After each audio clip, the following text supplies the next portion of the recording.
After making a diagnosis of multiple sclerosis, the clinician, who's usually a neurologist, sometimes a nurse practitioner or physician assistant or PA, have to then work with the patient in order to figure out what is the right medication for the right patient.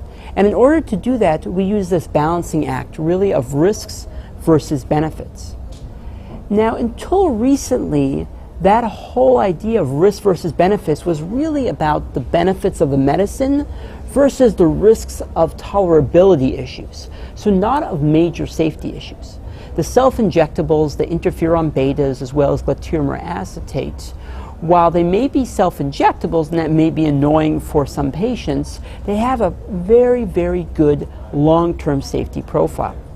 With the newer medicines that have come out, first with IV natalizumab, where there's been a specific concern for an infection caused by the JC virus, the John Cunningham virus, causing what's called PML, or progressive multifocal leukoencephalopathy, and now more recently with the new oral medicines, which have been FDA approved in 2010, 2012, and 2013, we're changing that discussion.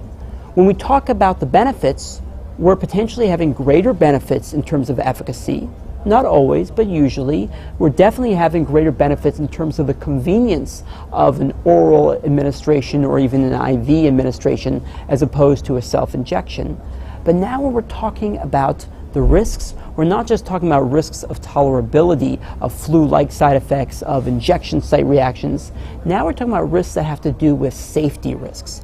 And in most of the medicines that are being developed now, there have even been people who have passed away during clinical trials or after the clinical trials. So it's really a shift in the way we have our discussions with our patients. We talk about the risks of the disease and what the disease can do, and how important it is to be adherent and compliant with your treatment regimen, because if you're not, then we think the disease can take over the greater risk.